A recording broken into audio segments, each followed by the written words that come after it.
Oh boy, time to remake the most popular video on my channel. How to play Adepta Sororitas 10th edition. Drop Cathedral still pending. I won't be going into absurd detail about each unit and potential stratagems that can benefit them because I would prefer to save that for specific detachment focused videos with army lists.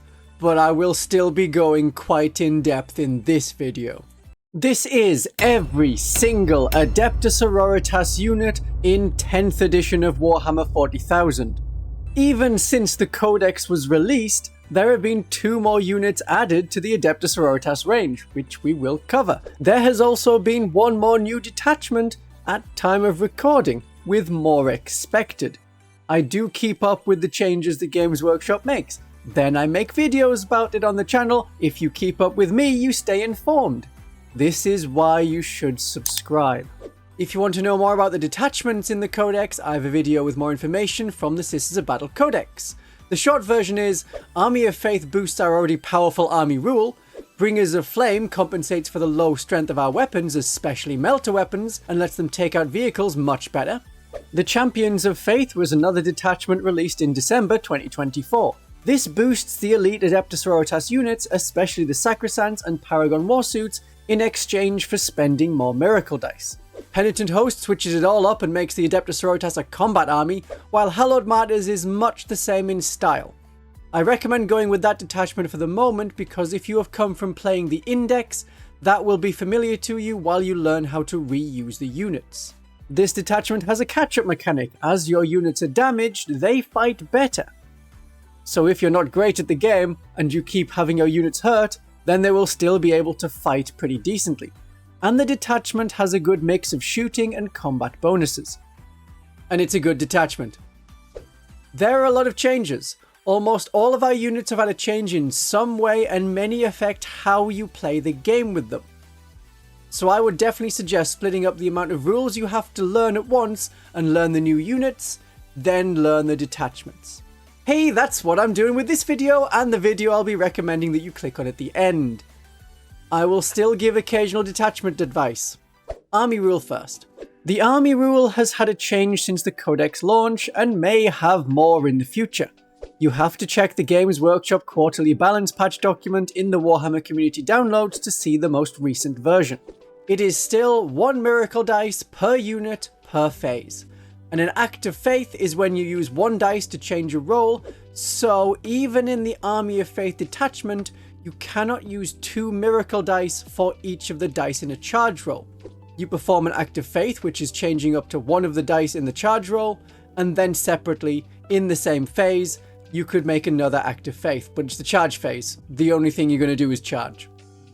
So no double 6 charges. Cannot have them. The most important things to use miracle dice on are damage rolls. When you have random damage, get the most damage. You put in the effort to hit and wound. You want to do as much damage as possible. There's nothing more deflating than when your melter gun has finally got through the enemy's invulnerable save, and then you roll a 1 for damage. Miracle dice prevent that. Charges are obviously the other good one to go for. If you've just come from deep strike, then you will be at least 9 inches away from the enemy.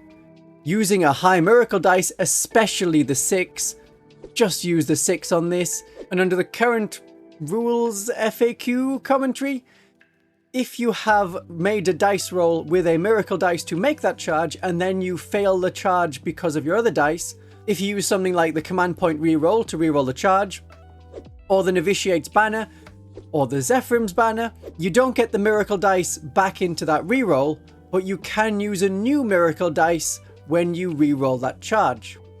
Therefore, with those 2 units, roll a charge without miracle dice. If you fail the charge, you have the inbuilt reroll, but this time, use a miracle dice to make the charge more likely to succeed.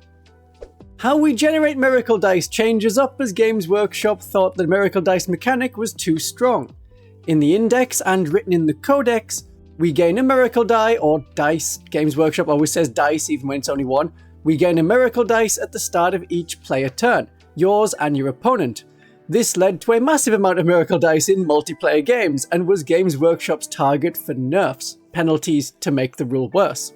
While other aspects have gone back and forth at time of recording, This is the only change from what is written in the Codex. Currently, we gain 1 miracle dice at the start of the battle round before any player has taken their turn. Doesn't matter if you go first or second, you get 1 miracle dice. And you don't get another one at the start of the player turn of the person who's going second. There are 5 battle rounds in the game, so you will get 5 miracle dice through this means. Each time one of our units die, that is an immediate miracle dice. If a Canoness and her Celestian bodyguard was attacked and all the Celestians destroyed, that is a miracle dice as soon as the enemy unit has finished their attacks. Attached units are 1 unit for all purposes, almost all purposes, but when either the bodyguard or character is destroyed, they split into 1 dead unit and 1 new unit. So the miracle dice from the Lost Celestians could then be used to save the Canoness later on in the same phase by changing the dice roll for a saving throw. If the Canoness and Celestians were destroyed by the same enemy unit attacking, that would give you 2 miracle dice, 1 for the Celestians, 1 for the Canoness. You roll a d6 for each gained miracle dice, add that miracle dice with that number to your miracle dice pool. So maybe I got a 1 and a 2. I now have a 1 and a 2 to discard or spend later on. It doesn't matter how big the unit destroyed was, 3 Arco-flagellants gives you the same amount of miracle dice of the same random quality as a unit of 10 dead Battle Sisters. There are other ways of gaining miracle dice specific to units and detachments, like the Simulacrum of the Battle Sisters can generate a miracle dice if they're on an objective. There's an enhancement in the Hallowed Martyrs that gives you more miracle dice on death, and a cool sword or the stratagems in the Army of Faith detachment also generate more miracle dice. Now we move on to the units themselves. In this video, we'll be going character by character and looking at the units they can join and the tactics and abilities that they have and how you use these units on the tabletop. Good tactics. I have recorded this rather long video over several different recording sessions, so please ignore any continuity errors. And you may want to watch it over several viewing sessions, unless you're painting some Battle Sisters and want to think about Battle Sisters while you're painting your Battle Sisters, so we have a Battle Sister video. But if you click that like button, then this video is in your liked playlist and you can come back to it time and time again. We will be starting at the top of the Adepta Sororitas with Morvenn Vahl herself and the Paragon Warsuits, a popular band to be sure. Because of the Supreme Commander rule, Vahl has to be the Warlord. Most of the time this isn't a problem, and Warlord as a keyword rarely comes up. As an epic hero, Morvenn Vahl can't take any enhancements, but she is strong enough already. There has been a stat change. The Paragon Warsuits and Morvenn Vahl are massively improved. They now have Toughness 7. 10th edition is seeing more Strength 6 weaponry, but not a lot of Strength 7. This gives them more endurance, and it also means that las cannons are -1 to wound compared to before, as their Strength 12 has gone from wounding on a 2+ to wounding on a 3+. It's really good. Morvenn Vahl no longer gets bonus attacks once per game. She's gotten better. Any number of times, whether shooting or in close combat, you can discard miracle dice to get bonus attacks. If you destroy an enemy unit, you get another miracle dice. So if you need to do a lot of damage, throw in a lot of miracle dice. If you are sure to destroy an enemy, cycle in a bad miracle dice anyway, and you may get a better one out of it. Morvenn Vahl can be deployed alone, but I wouldn't. The Paragon Warsuits can also fight alone, but they're better with Morvenn Vahl. It depends very much on the points. The tax for this unit combo has more recently been placed on Morvenn Vahl herself because of how much better she makes the Warsuits, the Nundums, with her full rerolls to hit and full rerolls to wound. So despite how strong her profile looks, she isn't really worth running alone, just with the Warsuits. Despite that, don't just take Vahl for the Paragon Warsuits. If you really love Vahl, you will love Vahl for Vahl. The rerolls are a small part of what she offers, and if you just want the rerolls, she isn't worth the points. The maximum size of Paragon Warsuits is 3. That's what you get in the box. That is also the minimum size. So Hallowed Martyrs is the worst detachment for the Paragon Warsuits and Morvenn Vahl because of the way the detachment rule works. You will never get +1 to wound. So when there's the 4 of them, they're at full strength, no bonuses. They lose 1 Paragon Warsuit, okay, you are below starting strength, you get +1 to hit rolls. As you lose a second Paragon Warsuit and just have 1 Warsuit and Vahl left, you are at half strength. You're not below half strength, so you don't get the +1 to wound.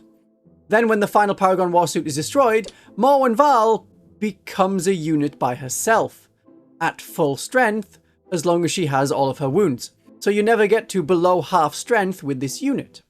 There is still value to taking Paragon Warsuits in the Hallowed Martyrs detachment. You can praise the Fallen. When one of the Warsuits is shot down, the others shoot back at full ballistic skill. And with Suffering and Sacrifice, the Warsuits can distract enemies with low strength attacks away from other sisters units. You can use Paragon Warsuits to great effect in the detachment.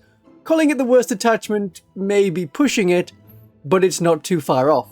For contrast, the Army of Faith is very good for them. This unit has multiple multi-melters as an option, and when the detachment rule lets you perform multiple acts of faith, that means that multiple multi-melters, or both shots of one multi-melter, can be doing max damage. The detachment itself also generates more miracle dice, which is very useful for Morvenn Vahl to take away bad dice and replace them with a better dice. The Champions of Faith is probably going to be their best detachment. You make the Paragon unit righteous by discarding a miracle dice, and then they move just a little bit faster. They hit just a little bit better. They are a little bit braver. And they can have sustained hits 1. And with their many melter weapons and grenade launcher shots and all the rest of it, if you have full rerolls to hit with Morvenn Vahl, you can try and get lots of 6s, especially if you're hitting on a 2. That's a lot of melter shots. The Bringers of Flame detachment is also a good one. That gives you bonus strength to your heavy flamers and also your multi-melters to make them strength 10 when a lot of vehicles are toughness 9. Now we wound them on a 2+, because the strength of the melter weapon is higher than the toughness of the vehicle, and the Paragon Warsuit's unit ability gives them +1 to hit and +1 to wound against monsters and vehicles. The increased strength when you're within 6-inch range, at time of recording, that's the rule in the Bringers of Flame, that will also help the missiles and any other ranged weapons that the Paragon Warsuits have. Paragon Warsuits are vehicles. Normally you can fire all weapons except pistols, or just your pistols. Vehicles are the exception. They can also fire pistols, so don't forget the Warsuit's tiny pistols. You never know when you may need to kill one more light infantry model. If you did have all heavy flamers, Cleansing Flames as a stratagem gives devastating wounds to those torrent weapons, and with Morvenn Vahl's reroll to wound, you can get a lot of devastating wounds. So for their weapon choices, yes, all heavy flamers is good, all multi-melters is probably better. Then you get to use the full rerolls to hit from Morvenn Vahl. If the Warsuits are by themselves, yeah, you can have the heavy flamers, but I think multi-melters are the best. You can do the Holy Trinity of one with heavy bolter, one with heavy flamer, and one with multi-melter, but you don't have to. The reason to do one of each is because everyone will think you're cool. The Warsuits Maul and Sword have also had some minor changes. The Warblade is now strength 8, while the War Mace is hitting on a 3+, exactly the same as the Sword. What you want in this unit is at least one Maul, you can have more if you prefer, but the Maul will give you a really powerful tank shock. Yep, we're doing this again! I recorded this video a bit at a time over a long period, and Games Workshop keeps changing the rules and invalidating what I say. Tank shock from Paragon Warsuits was a great tactic when tank shock worked in its initial version, where you picked the strength of a unit's melee weapon to determine the number of dice rolled. It was changed to be the toughness of the unit, so you are better off using tank shock on an Exorcist rather than a Paragon Warsuit, almost like tanks are better at tank shock. If you want to cause mortal wounds with the Paragon Warsuits, grenades is a stratagem that will cause mortal wounds. Those tiny girl arms sticking out under the massive mechanical lady arms are perfect for throwing exploding grenades. Light infantry charging and swamping the Paragon Warsuits didn't used to bother them because their ability let them fall back and shoot and charge, so there was little reason to take storm bolters to get rid of those units. I would still take the grenade launchers. Remember strength 10 in the Bringers of Flame detachment, and whichever one you pick, you get the grenades keyword.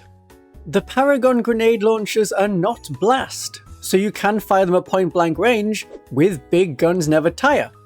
Paragon Warsuits are vehicles, and when used in the Penitent Host or the Champions of Faith detachment, there is a stratagem to fall back and shoot if you don't think you would survive another round of combat. If you can fall back and charge with those same stratagems, you fight first when charging. That may tip the combat in your favour. So that fall back and shoot and charge rule is gone, replaced with +1 to hit and wound against monsters and vehicles, importantly both. So this isn't like the anti-vehicle keyword, which will only work against some tanks, but for some reason, a chained fist cannot cut through a Carnifex. The Paragon Warsuits with Morvenn Vahl should have a mix of weapons to break up the rolls to try and let Vahl be the model that kills an enemy unit.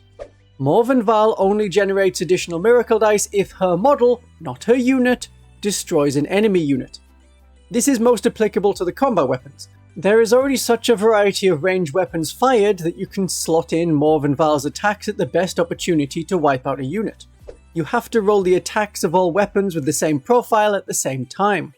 In combat, 2 mauls, then Morvenn Vahl, might be enough to let her destroy a unit before a Paragon Warblade swings. But 3 mauls may have wiped out the enemy unit before Vahl got to fight. But rolling Vahl's attacks first may not have done enough to destroy the unit. Having the variety of weapons can let you try and get Vahl to hit at the opportune time. And it also gives you a mix of profiles to deal with a variety of enemies. So the Paragon Warsuits can operate alone, but they do work very well with Morvenn Vahl and are one of our biggest damage dealers, as well as being a pretty tough anvil to boot. Objective Control 2 is okay for 3 models, 2+ save is great, and a 4+ invulnerable save is there to save you against melter shots. Okay, let's move on. Going down the rankings, we get to the Canoness. A Canoness has now been upgraded and can join Dominions, Novitiates, or Retributors. Great! This is the change that the Codex needed to add in. It could have been added at any time, but now works as well. Unfortunately, this has happened just as the Canoness loses her ability to let units re-roll all hit rolls. And her Rod of Office no longer generates command points, it lets you re-roll hit rolls of 1. Something that the Novitiates already have. So, have they also fixed her weird weapon choices? No, they're all still very weird. Doesn't matter about having 2 hands and weapons being multi-part so you can put different hands on. No, it's specific to sometimes chainsword gives you bonus things, having a power sword lets you have the Rod of Office. That means that you can still have the mono-build old Combat Patrol Canoness weapons, even though she isn't sold anymore. That's the only way to get that Rod of Office. The Blessed Blade remains my favourite, and it's gained an attack and lethal hits. If you had the Chainsword and also the Brazier of Holy Fire, that Chainsword has gained a point of armor penetration. But we're not really taking the Canoness for her combat attacks. You absolutely can do a combat Canoness build, just maybe not this Canoness. She still retains her ability for once per game being really annoying to shift with a 2+ invulnerable save, but that's only going to matter when the rest of her bodyguard is about to die. Because of this Emperor's Grace ability, you can use the Canoness alone, not in a bodyguard of Battle Sisters or Celestian Sacresants.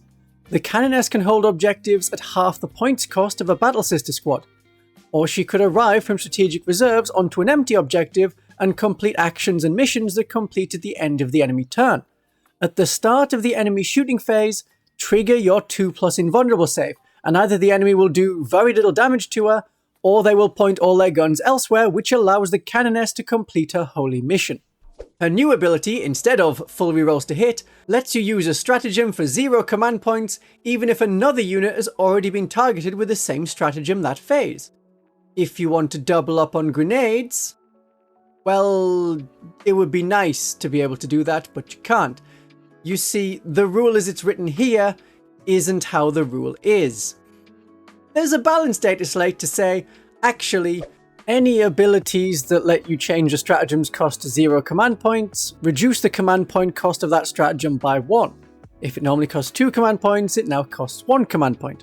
And you can only use a stratagem if it's the same as another stratagem a second time, if it specifies that stratagem by name.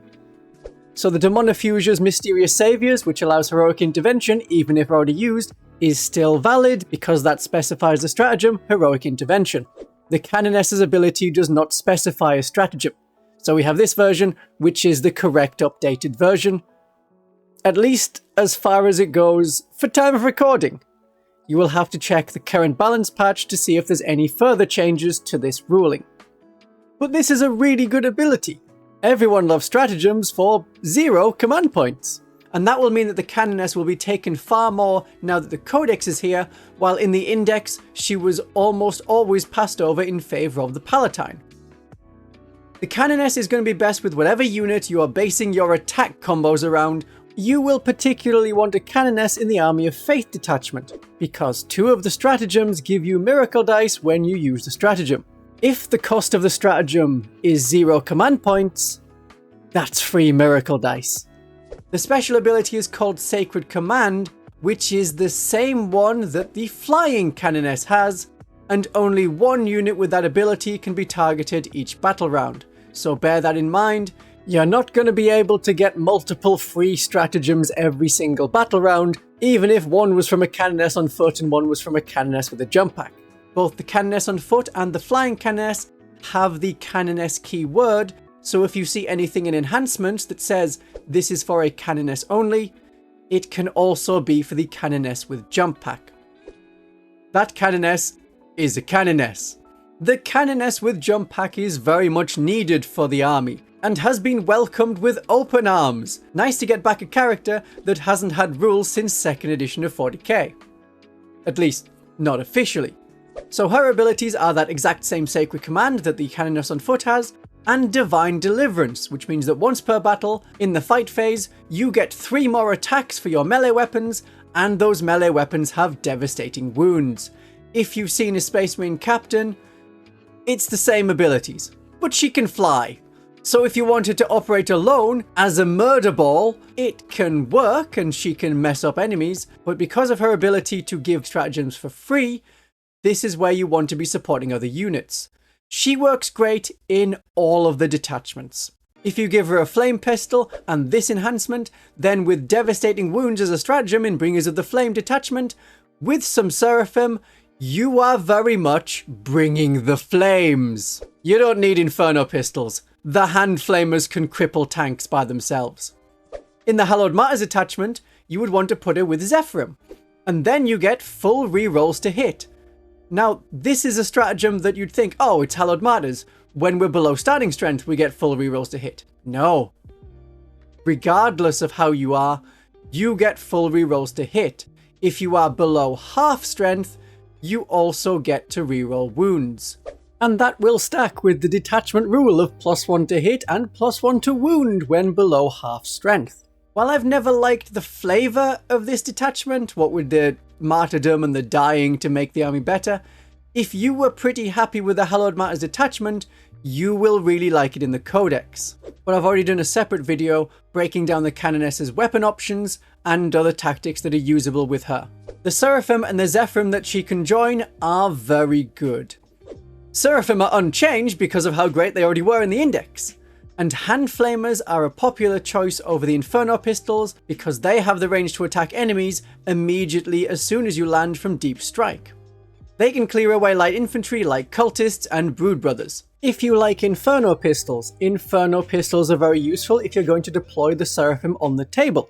With the high speed of the Seraphim, made even faster in the Bringers of Flame detachment, you will be able to get your Inferno Pistols into range. Either one is great. I'm not gonna somebody's ooh. The Seraphim very much like 2 of the detachments. The Bringers of Flame if you want to focus hard on the flame part, and they like the Army of Faith. That lets them get the benefit of a stratagem, and allies within 3 inches can also benefit from that stratagem. It's stratagem dependent, so check the wording of the stratagem. Have a line of Seraphim behind your army, and when a unit in front is shot at, use Blinding Radiance so that both the unit that was shot at, the Seraphim unit, and any other units in your army within 3 inches are at -1 to hit for the rest of the phase. This does work even if the Seraphim are not the first target. So that tactic is an option, and then when combat is joined, the Seraphim can stop walking and fly over the sisters to attack the enemy. In the Bringers of Flame detachment, aside from the combo already mentioned with the jump pack Canoness, the Seraphim are super speedy. They move 12 inches. Then, in the Bringers of Flame detachment, they can advance and still shoot. That is the detachment rule.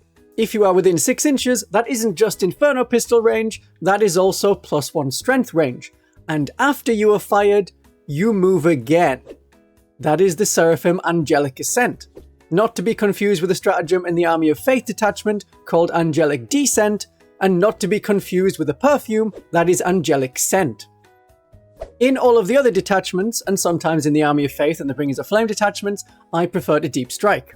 With the current rules, as they are in the Games Workshop core rules balance patch changey thing, you cannot have 3-inch deep strikes. However, Seraphim are able to deep strike and land 9 inches away. They shoot the enemy on the objective or anywhere else, and then with Angelic Ascent, they move another 6 inches after shooting. They are effectively still deep striking 3 inches away and can claim objectives previously contested by your opponent's models, but is now only contested by a pile of burning corpses. I do love Seraphim. The Zephyrim have improved and have gone from a unit that is just passed over in favour of Seraphim to the unit that may be preferred over Seraphim. They had an ability that allowed them to charge, and when they charged they got +1 strength. Good, they've lost that. Aww. But they got something better. Embodied Prophecy. When they're selected to fight, you can have sustained hits or lethal hits. But there's more.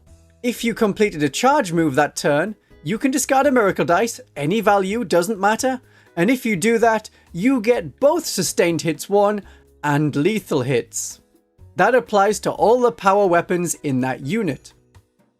So take note of that, power weapons only, and unless there's an FAQ that makes this part not correct, the Canoness with Jump Pack will only get this bonus if she's equipped with a power weapon. The Halberd and the Eviscerator do not get this bonus if she's with Zephyrim. Celestine's Sword won't get the bonuses with the sustained hits and or lethal hits, but the Geminae have power weapons and can have the same sustained hits or lethal hits, or both. The Chaos Space Marine Army rule, which lets you have lethal hits or sustained hits whenever you want but at a risk, is powerful. And here's the Zephyrim getting it, but without the Dark God smiting them because we're far too holy for that. You can use Rapid Ingress to appear on the board, and then, as long as you're safe, the next turn, fly towards the enemy and then charge them. Alternatively, with Deep Strike and your Sacred Banner, which allows you anyway to reroll advance and charge rolls, you have about half a chance of succeeding in your charge. Higher if you're using Miracle Dice. So having a lot of Miracle Dice in the Army of Faith is great for them. They don't much care about the Bringers of the Flame detachment because the Bringers of the Flame detachment only affects ranged weapons. This is just one of our combat units, but it's a very good combat unit. So you'll be wanting some Seraphim and Zephyrim. The box for 5 models costs £40. That is painful. And for the same price, you can get 10 Battle Sisters on foot. But aside from the torsos and legs, the Seraphim box comes with enough parts for 10 models, arms, heads, and backpacks. So either get some bodies from somewhere, or buy 2 boxes of Seraphim and a box of Sisters, and now you have enough for 10 Seraphim and 10 Zephyrim. Actually, considering how many parts there are in the box, you probably have enough for 15 Seraphim as long as you have one squad of 5 with Inferno pistols instead of the currently more popular hand flamers. This is of course even cheaper if you buy through my affiliates. If you're in Canada, Fenris Workshop will give you 10% off Games Workshop products. Firestorm Games in the UK will give you 12% off Games Workshop products. War Games Portal in the United States gives you 10% off, and they ship to other places as well. And Gap Games in Australia and New Zealand will give you a mighty 21% off Games Workshop products. The Saints would want you to buy these at a discount. Celestine is an alternative choice to lead the Zephyrim and Seraphim, but I feel sorry for her. She is almost certainly going to be passed over for the Canoness with Jump Pack. And if you want to use a stand-in model, the Celestine figure has a power weapon and is known for shooting flames. Okay, there's been a change to how Celestine works.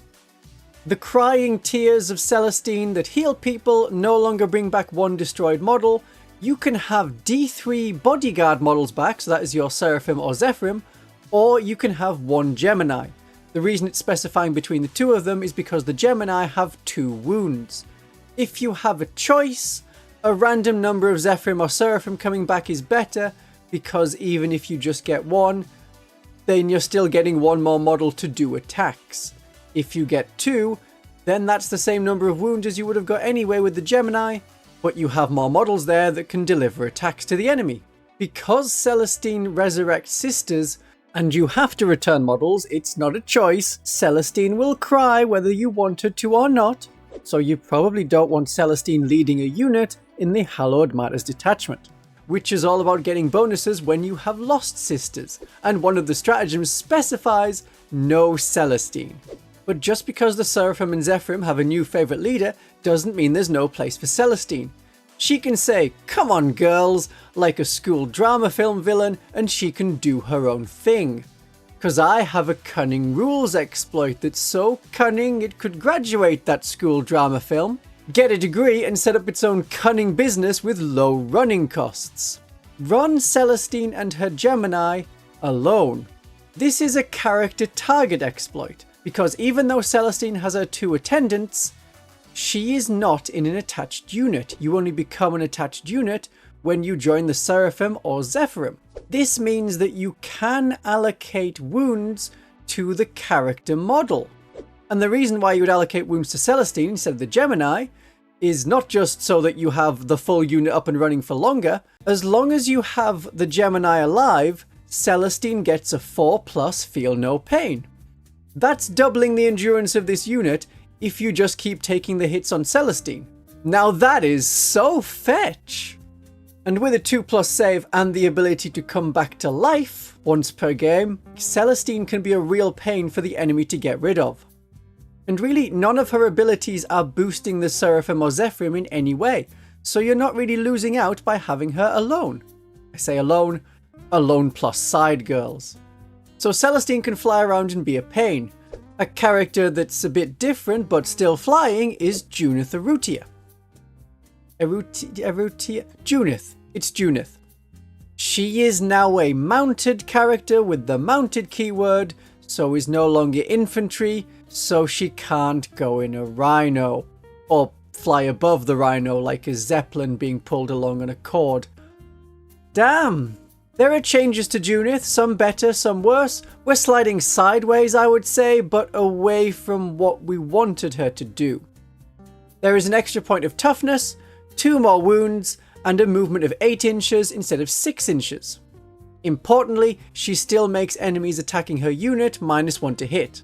And just like the Canoness, her list of units that she can join has expanded in the same way. So Dominions, Retributors and Novitiates can all get the support of Junith. And while Junith is a leader in Our Martyred Lady, any order can use her datasheet, any detachment can have her. You just may not want to. Her whole thing was gaining command points. She used to get one in the command phase for doing nothing. Now she has to work for it. Either you discard 1 miracle dice, then you get the command point, or you can take a leadership test, and if you pass that leadership test, then you get your extra command point. It is still very likely to happen, and exchanging 1 rubbish miracle dice for a command point is worth it, but we're paying points for this character. So where do we want her with her expanded range of units? While Retributors would love to stay alive a bit longer with that -1 to hit, Junith can't join them in an Immolator, which has been their favourite place. You get close, you jump out with heavy flamers or multi-melters, and the enemy is destroyed. And if instead you have the Retributors with heavy bolters high up on a building to get that plunging fire bonus that everyone forgets, her flamers are not working. If she joins Dominions or Novitiates, then they lose their scout ability or infiltrate abilities, and as an epic hero, Junith can't have enhancements to better support their flame or combat attacks. I can see her slipping from tabletop play, but just how much do you want that extra command point? The best place for Junith is supporting a Sisters of Battle squad at the back of the board, defending her home objective. This keeps her safe to generate those command points, and if the enemies get close, then she has twin heavy flamers which are wonderful in Overwatch, especially when she's supporting a Battle Sister squad with a flamer and heavy flamer of their own.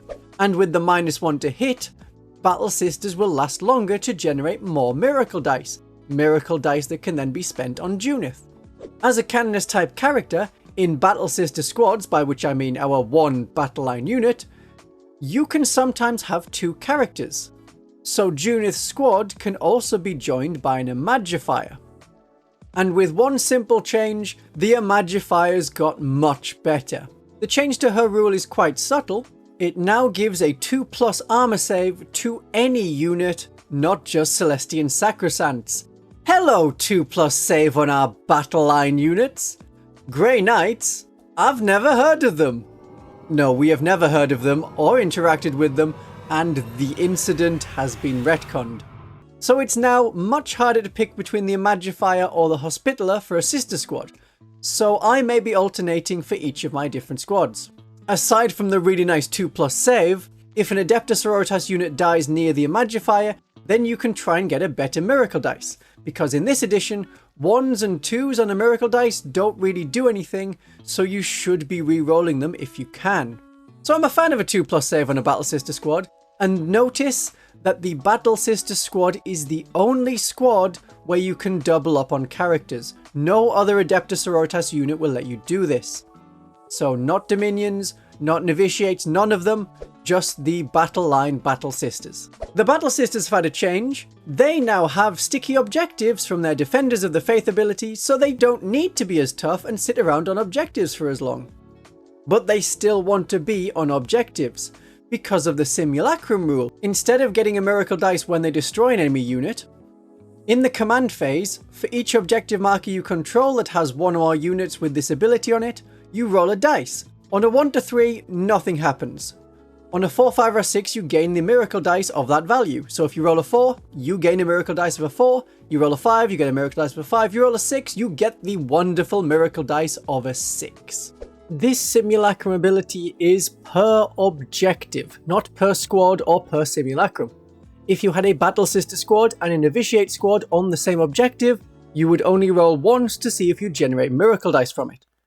To work, the Simulacrum just needs a model that has a Simulacrum sister in it to be in range of the objective. It doesn't have to be that model with the Simulacrum.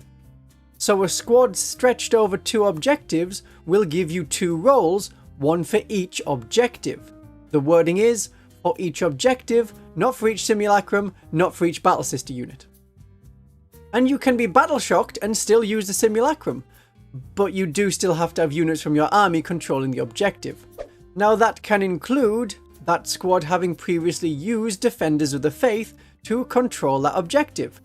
Whether we call it objective secured or sticky objectives, it's ours and will remain so until an enemy takes it at the end of any phase. So compared to their index version, are the changes a nerf or a buff?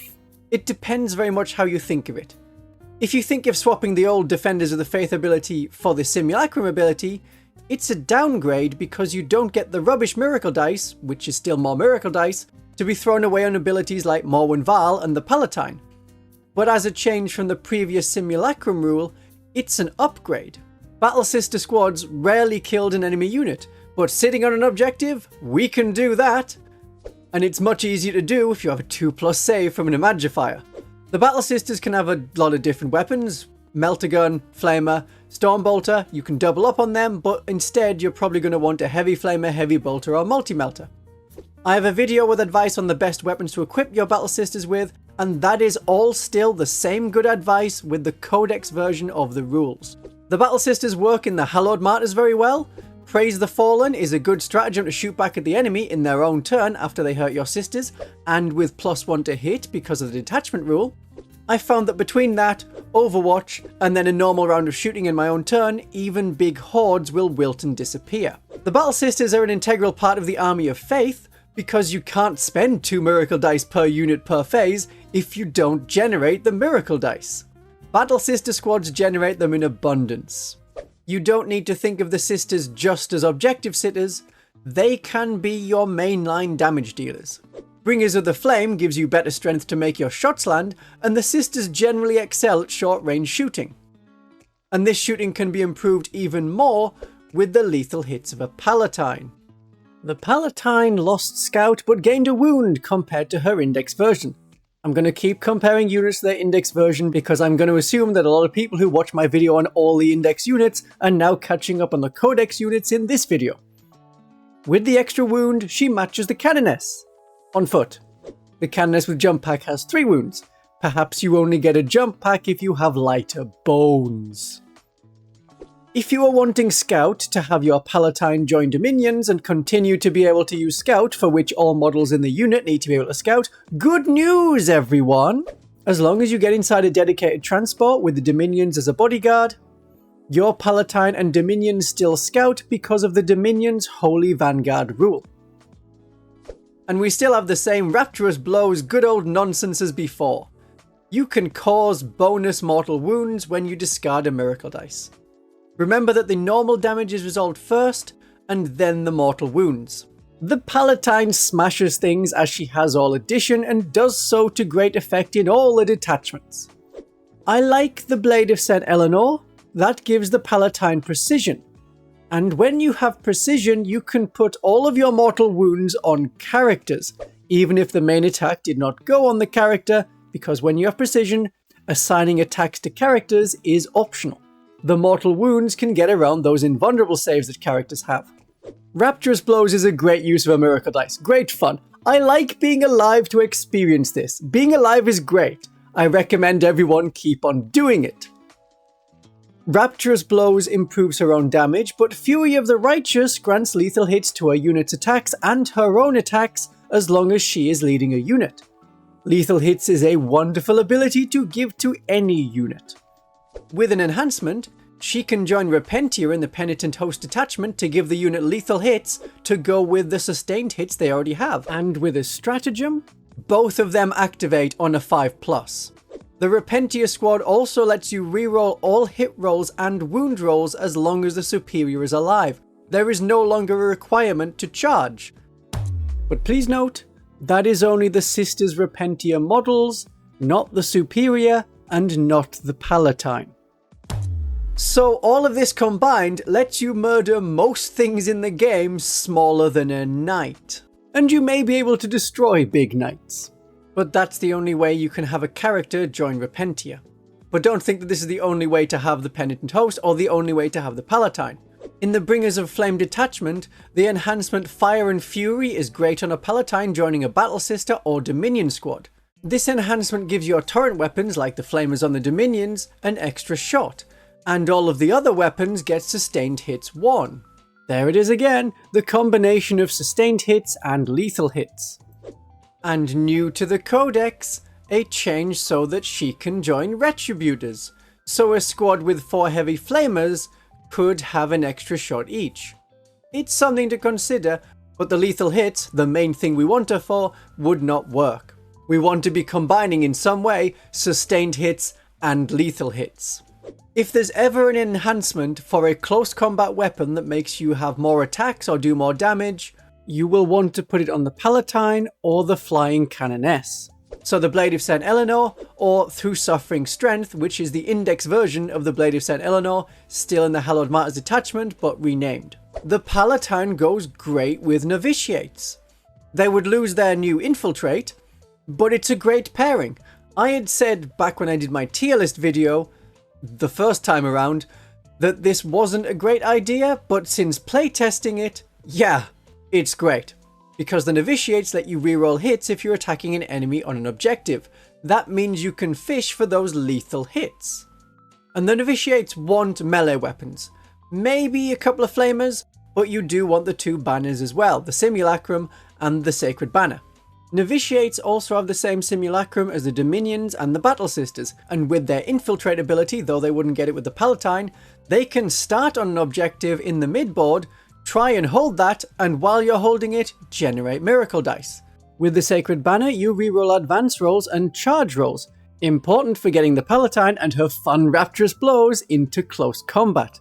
I also want to kill off a combo before someone suggests it, thinking it's an amazing combination, because it's wrong. You cannot add an Imagifier to Novitiates to give them a 2+ save.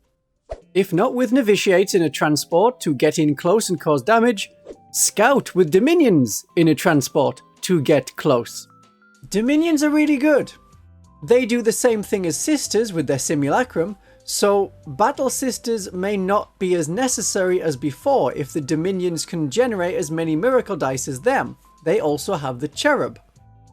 I'd said before that Battle Sisters are not an auto-include, but they're very good. Dominions, depending on points cost at any given time, may be able to outperform them. Scout is nice for getting closer to the enemy before the game starts, and characters that join the Dominions gain the Scout ability, but only if you put them in a transport. Then, if every model in a unit has Scout, and is in a dedicated transport, then the transport can Scout. They've lost their previous ability to reroll advance rolls, okay. Now they have Righteous Awareness. Once per turn, when an enemy ends a normal move, advance move, or fallback move within 9 inches, if your Dominions are not in combat, you can move d6 inches. A reactive move is great because it lets you avoid charges or pull further back onto an objective to have more bodies controlling it. Most other factions only get this with some kind of detachment on some units, and only if you spend a command point. This is very good for Dominions, but we want them in a transport, like a Rhino or an Immolator, which will naturally suggest that they benefit the most from the Bringers of the Flame detachment. You may think that because their weapons are assault anyway, they're missing out on some parts of that really cool detachment special rule. But not all of their weapons are assault. The Superior's weapons are not. Things like the Hand Flamer or Condemn a Bolt Gun. And Dominions do well when they can get close quickly, where they can benefit from the bonus strength right away. 4 of the Dominions can swap their bolt guns for either Stormbolters, Melter Guns, or Flamers. Going for all of the same kind is probably the best, and in the Battle Sisters box, which also builds Dominions, you get enough weapons to equip them all with the same thing. So all Melters are good for hunting tanks, especially when they're strength 10 instead of strength 9, and all Flamers is also good. But all 3 of those units, the Dominions, Battle Sisters, and Novitiates, can be joined by the Hospitaller. The Hospitaller has improved, and it is needed more for the narrative than for the rules purposes. She helps keep the Sisters alive and still provides a 5+ Feel No Pain. But now she also resurrects models. Most of the healers across 40k do one or the other. She does both. So she's no longer trying to wave down passing characters to try and heal them. She can resurrect the models of her unit. It's 1 per turn, not characters, or you can have D3 + 1 models back at the cost of a Miracle Dice. That may be the best use of a Miracle Dice in the faction. There are so many things to discard Miracle Dice on. The Palatine to cause mortal wounds, Morvenn Vahl's weapons, the Hospitaller, so much so that you might actually forget that Miracle Dice can be spent on damage rolls. So the Hospitaller is great. 5+ Feel No Pain is very annoying for the enemy to get through. It's good for Retributors, but often you want to pop them out of a tank and melt or flame the enemy and aren't too bothered about staying alive. And if something's going to kill 2 or 3 Sisters in a Retributor Squad, they're probably going to kill all 5 of them. The Hospitaller can make 5 or better 10 Celestian Sacresants really tanky. They want to be with a character for that -1 to be wounded rule. Better than an Imagifier, as the Imagifier's invulnerable save is wasted on them. Can't have both. Not even in a Battle Sister squad, where you can usually double up on characters. Check the character unit, it will say which units they can join, and it says that the Hospitaller can join Battle Sister squads, even if there is already a Canoness, Junith, Palatine, or Astrid and Agatha. That's all of them, and it's only for the Battle Sister squad. You will have heard me say it already, but it needs to be repeated so that people don't miss it. Sacresants still die easily because they're only 1 wound, so the Hospitaller's 5+ Feel No Pain gives them the toughness, and you can now resurrect models, which is why you want a larger squad. This is also good on Battle Sister squads, because you already have 10 models there. And if your battle line unit that you're going to be relying on to perform actions and generate Miracle Dice and maybe kill the enemy is still there and very tough to shift, the enemy has a much more difficult problem in stopping even the basic parts of your army. Compared to their Index version, the Sacresants gained an additional attack on their halberds and maces. What they really needed was an extra wound to represent their big shields. And the halberds gained sustained hits, and the maces gained lethal hits. If you have halberds and a palatine, now you can get both lethal hits and sustained hits, which is better. Use the halberds with the palatine, but the mauls with any other character. The Canoness with a Rod of Office will reroll hit rolls of 1 for you and give free command points. It is hard to boost the halberd's damage to match the mauls, but in the Army of Faith, Divine Guidance will boost the armor penetration of the mauls to match the halberds, and in the Champions of Faith detachment, the best detachment to have extra fighty Celestians, To the Heart of Heresy boosts the strength and AP of the mauls to equal the halberds. The Spear of the Faithful is optional on the Superior. Some people would not want to pass up the better profile, other players want to stick with having sustained hits or lethal hits offered by the other weapons. Change the Superior's bolt pistol for any of the other pistols, all are good. Plasma pistols can be overcharged, and if the Superior dies from the hazardous test, in the Hallowed Martyrs detachment, the unit will get +1 to hit from being below starting strength. The Inferno pistol works, as you can often end up firing it while in engagement range, and it will melt through heavy infantry. Or the Hand Flamer gives more strength 4 shots to support the bolt pistols, and leave the combat weapons to smash elite infantry. If you're here for the premiere of this video, you can put questions and comments in the side. If you're watching this later on as a video, then comments and questions down below in the comment section are appreciated. You can comment as you go through this video. To make the most of this unit, you have to include a character. One way of making a Celestian Sacresant unit is to go for high-ish endurance and some combat. A unit with Junith Eruita, well, that gives the unit -1 to be hit to stack with their -1 to be wounded, but you can't have any additional characters, only one. So most often a Hospitaller will be better for the 5+ Feel No Pain and the ability to return sisters, while also granting the unit the -1 to be wounded bonus from the Sworn Protector's rule. In the Army of Faith, there is Blinding Radiance as a stratagem that can be used by any unit, not just the jump pack units, to force enemy units to be -1 to hit your sisters. For a more combat-focused unit, include the Palatine, more as a safe delivery method for the Palatine and her rapturous blows, like the Sacresants are a very slow Rhino. Or take the Canoness with the Blessed Blade. With Righteous Vengeance, you get full rerolls to hit, and that stratagem is 0 command points from the Canoness. You could fight on death with Spirit of the Martyr at half the cost because of the Canoness's Sacred Command ability. Or you have a Canoness with a Rod of Office and a Power Sword to reroll hit rolls of 1. You can pass on the Rod of Office in the Hallowed Martyrs attachment because there is that stratagem, Righteous Vengeance, to reroll all hit rolls. And you know that in the Army of Faith, you can have -1 to be hit to stack with the -1 to be wounded. In combat, you could do Divine Guidance instead, for free, to get an extra point of armor penetration, or a lovely lance with Faith and Fury. Depending on the points cost, these might be viable as cheap action completion units, but there is another unit to use before we consider Sacresants. I'll explain later. But they would have to be cheap and almost Battle Sister level of points to be worth it. But generally, I don't bother with Sacresants. I go with Battle Sisters for the guns and doubling up on characters, and with Hospitallers and Imagifiers, we can make them incredibly resilient, much like the Sacresants themselves.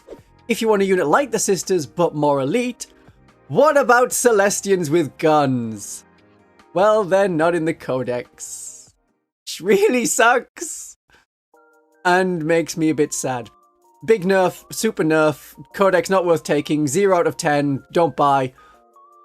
So I homebrewed my own version. The rules as they are should still be good for 10th edition's Codex. Just change up the Simulacrum ability to match the Battle Sisters, the Dominions and the Novitiates. But I also decided to change their Sworn Protectors rule to Crusading Bodyguard. The unit will have +1 to hit if led by a character. This matches one of the rules of those same Celestians in 9th edition and would show off more of the aggressive Crusader side of Celestians, fighting forwards, not as a defensive bodyguard with shields. We know that this is okay in terms of balance because of the Righteous ability in the Champions of Faith detachment. If you make a Battle Sister squad Righteous, that increases their ballistic skill and weapon skill, essentially +1 to hit. But not quite, but essentially. It isn't a unique rule, we don't have many of them in 10th edition, the Palatine's Rapturous Blows is the only unique rule I can think of. The bonus +1 to hit when led by a character is also seen in the Necron Awakened Dynasty. The Celestians wouldn't be as effective in the Hallowed Martyrs detachment, as a hit roll cannot be increased by more than 1 after all modifiers, so it wouldn't stack well with the detachment rule. But an enemy with -1 to be hit from stealth would leave the Celestians at +1 to hit between the detachment rule and the unit rule. I am not going to include the additional movement or leadership bonuses as part of this unit rule from the Champions of Faith detachment, but I feel this righteous rule is there to represent Celestians, which did not get a unit card in the Codex or in Legends. So if you see that Celestians are still advertised on the box and on the website and wonder what they are, there's a unit that can't be fielded unless you use my rules. They can be joined by all the same characters that the Celestian Sacresants can be joined by, except for Astrid and Agatha. That will be too powerful, as I'll explain shortly. And unlike the Battle Sisters, only one character can join them. Their points value, I put it the same as whatever 5 Seraphim are. That is roughly right, because the Celestians on foot are a decent shooting unit, but they don't have any of the deep strike and jump pack abilities that the Seraphim do. So that's a unit you can use if you want. And if your opponent agrees, I guess, because it is homebrew rather than just a Legends unit. The real crusading Celestian is Celestian Sacresant Aveline. Sister Aveline was added after the Codex launch, as she was a Black Library book character with a tie-in model and then rules. These are Legends rules, which from Games Workshop's vague description of what they are rules that are not going to be actively balanced, so are not intended for, like, Games Workshop run tournaments. There is no rule in 10th edition of 40k that you need your opponent's permission to use Legends units any more than you need their permission to use the Imperial Army units or any other unit whose rules are free on the website without buying a codex. So on the Warhammer community webpage, under the download tab for 40k, there is a Legends section, and there you can get her rules for free. Aveline is a lone operative, so she can run towards objectives, complete primary and secondary missions, and can't be shot outside of 12 inches. We talked about having a Canoness do the same thing, arrive from reserves close to or on top of an objective, survive, or avoid the shooting by triggering the once per game Emperor's Grace. Aveline doesn't have that, but as long as she stays outside of 12 inches, she cannot be shot. Once per game Aveline fights a little bit better. This is the same unit rule as the Jump Canoness. Use it at the first good opportunity. If Aveline is killed in combat or close range shooting, in the Hallowed Martyrs detachment she can get back up with Divine Intervention and continue to score you victory points. Any character besides Celestine can be brought back with that stratagem, so you could bring back Agatha Dolan after she has generated D3 miracle dice from her death and after her return. If she dies again, that is another D3 miracle dice. So let's talk about Astrid and Agatha. Astrid and Agatha received a welcome change to their rule. Now they provide devastating wounds on all of your weapons, not just in close combat. Their other ability gives you a miracle dice when you destroy an enemy, much like the previous Simulacrum rule, and that's a change to the rule I had before, which was about improving a miracle dice. You could put Astrid and Agatha with the Retributors in what I've previously described as the Battle Sister Babes, but you can't go in an Immolator, as there are 7 models, 5 Retributors and Astrid and Agatha. It doesn't fit. So you'd have to go in a Rhino. Devastating wounds on multi-melters can be really fun when you have those miracle dice of a 6 available to throw into the gun so that you get those devastating wounds. That's the way you ignore invulnerable saves, but at AP -4, unless the enemy has an invulnerable save you need to get round, you're probably getting through their save anyway. You could put Astrid and Agatha and Retributors way at the back with long-range devastating heavy bolters, their damage 2, going into devastating wounds, that's really nice. And they have a low armor penetration, so devastating wounds which ignores saves of all kinds, apart from feel no pain, that would be effective. What you want with devastating wounds is a high number of shots, and or high damage. I think the best unit for this is Dominions. Dominions have 10 models. So far in 10th edition, their points have been far more favourable per model than Retributors. You get 5 bolt guns, a sister superior with some cool weapon, and 4 sisters with special weapons. That's a lot of shots. Melter guns, high damage, that can work. Ministorum flamers, lots of attacks, that can work. From personal playtesting, 4 Artificer crafted storm bolters works best. 4 shots per gun at 12-inch range with damage 2. and unlike the other two special guns, they have range beyond 12 inches. When rapid firing, it's a lot of shots. The more shots you have, the more devastating wounds you can inflict, and that is good damage per shot. As the Stormbolters have no armor penetration, going from no AP to bypassing all saves is a great boost. Basic Battle Sisters are another good unit to join, as they have more shots than a squad of Retributors, and they can have the damage 2 Stormbolters and damage 2 Heavy Bolters. And you can also double up on characters, including Astrid and Agatha as like one character in the Battle Sister squad, so you can also add a Dialogus. Then you throw in a Miracle Dice as a wound roll, it becomes a 6, and because of Astrid and Agatha, it becomes devastating wounds. But that's only with Battle Sisters. In the Army of Faith, you can perform 2 acts of faith on a unit per phase, so you could use 1 dice to get a 6 to automatically wound the enemy, and then use another 6 to do the highest damage possible with your multi-melter or melter gun, meaning you do 6 to 8 devastating wounds on enemy vehicles, and any horrible things with invulnerable saves. When we're talking about devastating wounds, the best rule to look for is the anti-rule. This causes you to have a critical wound on a value, so anti-infantry 4+, means that you score a critical wound on a 4+, devastating wounds triggers on any critical wound roll, not just a 6 to wound. So on a Battle Sister squad, the Superior can have a combi weapon, which is anti-infantry, but it already has devastating wounds, or they can have the Condemner Bolt Gun, which is anti-Psyker, and would inflict devastating wounds on a unit with the Psyker keyword on a 2+. That is why Astrid and Agatha cannot join my homebrew Celestians unit, because they can all take Condemner Bolt Guns and Trinity Guns that have anti-infantry, and that's just a bit too much. So let's go back to the Dialogus. The Dialogus has changed, so they can now un-Battle Shock a unit. That is a straight up improvement because it has range, removes all the bad parts of Battle Shock, not just the one part, which was to allow the unit that was Battle Shock to still activate stratagems. So in the Codex, the targeted unit will be able to complete actions in the Pariah Nexus mission deck.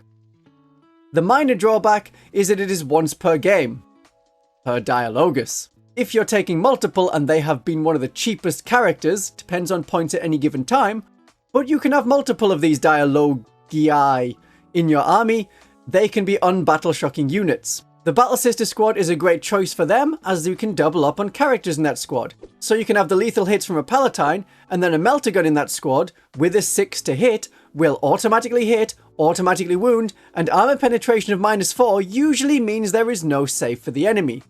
Then in the Army of Faith detachment, which allows you to perform 2 acts of faith per phase, use another Miracle Dice for the damage.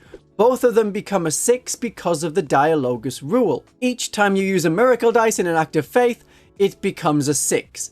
That is for each separate act of faith. I don't understand why it says one of the Miracle Dice, because we've been playing it that an act of faith is only 1 dice. Even with charges, you can only change one of the dice.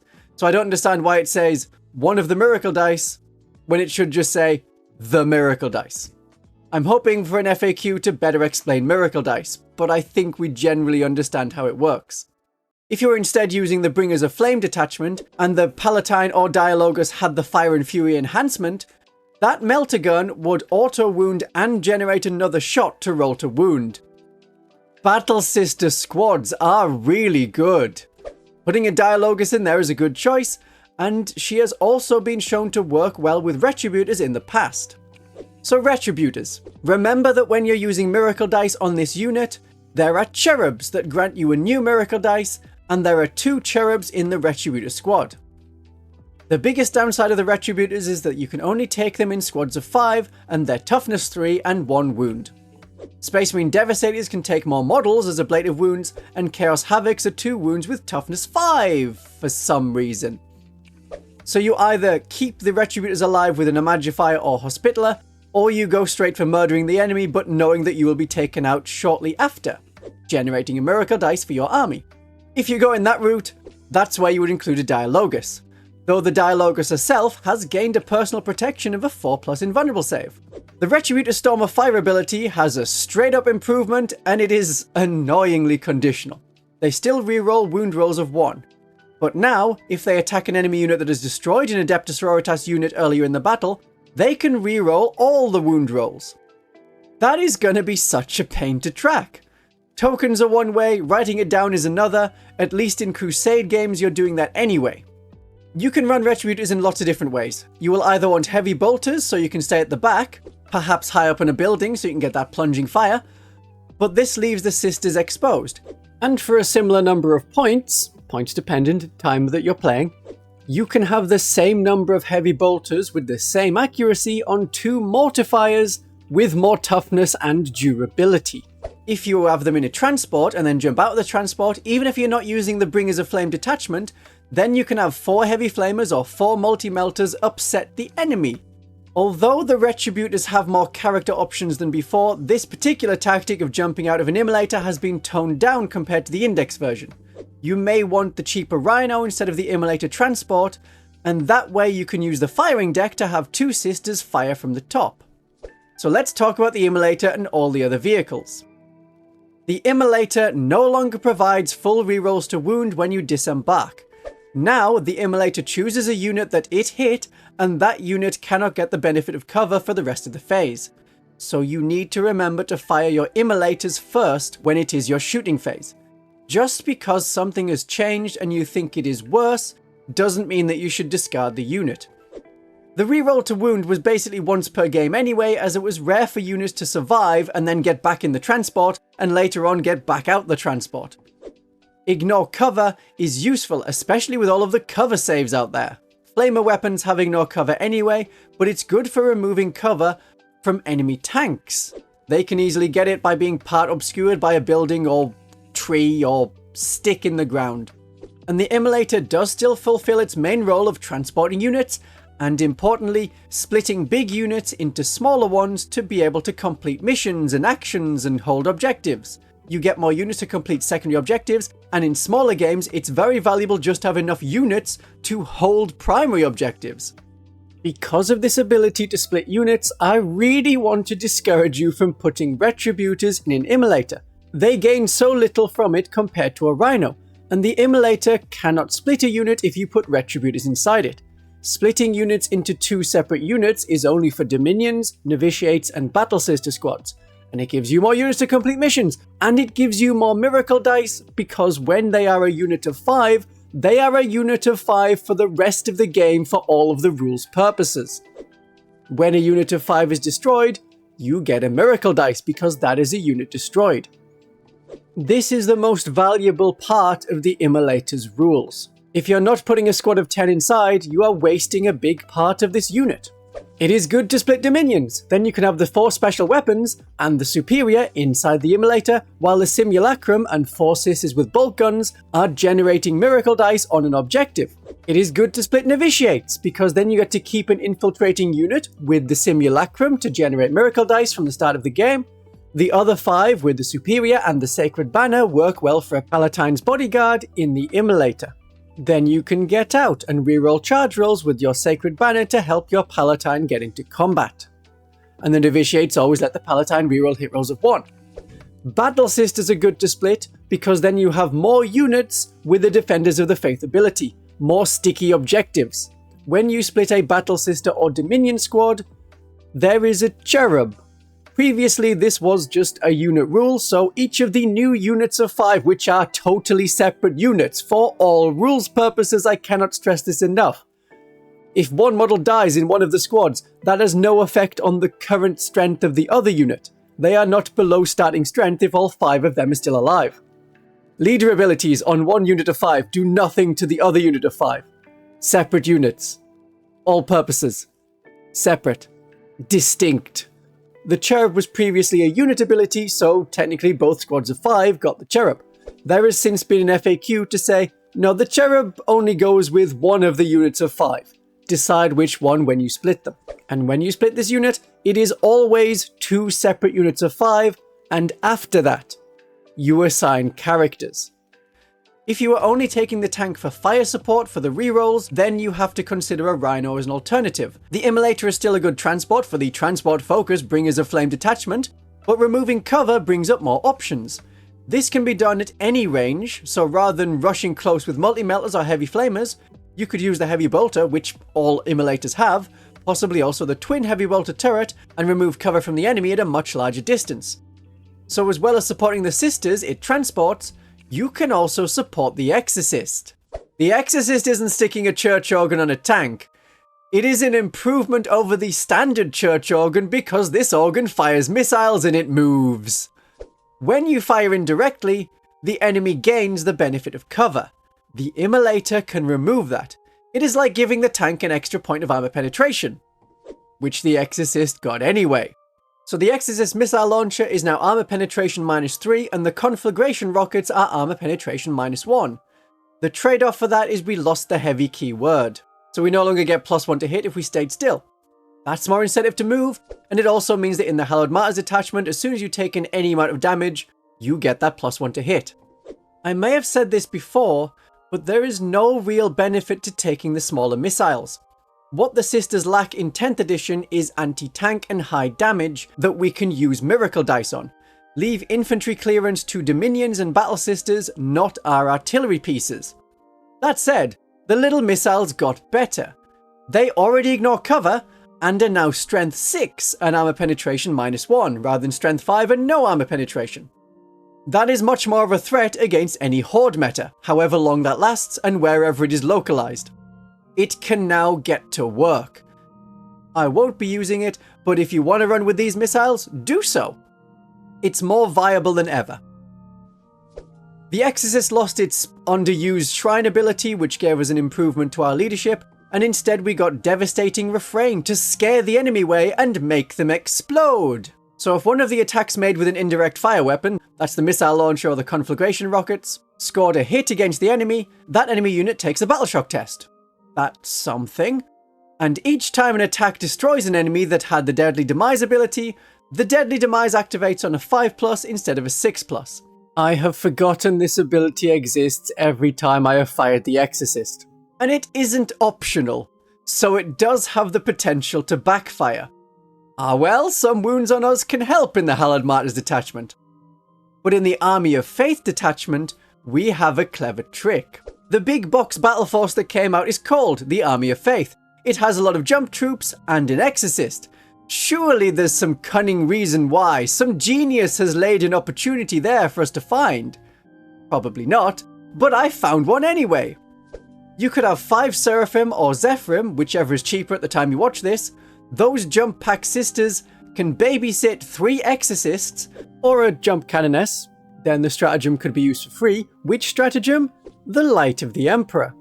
This would let you ignore the -1 to hit from indirect fire, but with an update to indirect fire, a 1 to 3 will always miss. The Light of the Emperor doesn't ignore the AP modifiers from the benefit of cover. This is a different version of the stratagem in the Codex compared to the Index. It isn't a stratagem that ignores all modifiers, just some modifiers. It ignores modifiers to weapon skill, ballistic skill, modifiers to our dice in any roll or test. So it can ignore -1 to wound and -1 damage because we roll those dice. So an Exorcist with an Exorcist missile launcher could ignore the -1 damage to the missile launcher damage roll, but the heavy bolter on the Exorcist that has damage 2 isn't a roll. So only the ballistic skill, weapon skill part of that weapon profile is immune to modifiers. So that would get reduced to 1 damage by a -1 damage ability. As your opponent rolls the armor save and the benefit of cover improves their save, we can't affect that with this stratagem. Okay, maybe you would only do this if you had a lot of points to have the 3 Exorcists, but perhaps the real cunning tactic is changing 2 of the random damage attacks to the highest damage our miracle dice allow. With good enough miracle dice, and maybe ignoring the -1 damage, you can kill a Catan. I still think Exorcists are the best tank, but other people claim it is the Castigator. The Castigator is no longer acting a lot more like a regular Leman Russ, it's more like the Exterminator autocannon version of the Leman Russ, regardless of which kind of turret it has. Both kinds of turret are good, but they lost their specializations to reroll hit rolls against monsters and vehicles or against infantry. With the autocannon, you're getting between 4 and 8 shots, or between 4 and 9 shots with the battle cannon, but you can't use miracle dice to change the number of shots a weapon makes. So, the Castigator's Rites of Castigation works similar to the Leman Russ Exterminator. You fire this at an enemy, and all Adepta Sororitas units that make a ranged attack against that enemy for the rest of the phase improve armor penetration of the attack by 1. You can't stack it multiple times with multiple Castigators, but this can be extra powerful in a vehicle-heavy, mechanized maybe, Sisters of Battle army.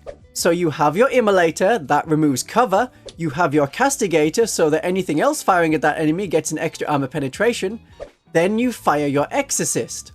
There's no penalties to the armor penetration, only an increase in armor penetration, and now d6 plus 2 missiles are coming for the enemy at strength 10 and -4 armor penetration. That is a potentially excellent combo. And it works on any of the Castigator's weapons, not just the turret. So you can have the heavy bolters that are on the side and the front shoot at that enemy that you want to trigger the ability on, while its main battle cannon or autocannons fire at whatever's more viable for it to shoot at. Maybe a different tank, maybe infantry, especially heavy infantry when we're damage 3. Choosing between the two of them, I still prefer the Exorcist for more direct damage rather than support damage, but having a Castigator shoot at some infantry so that your Battle Sisters get an extra point of armor penetration, which does stack with stratagems that give them more armor penetration, your bolt guns can be -2 armor penetration. The Sisters of Battle Codex is quite insane, And none of these combos are particularly hard to pull off.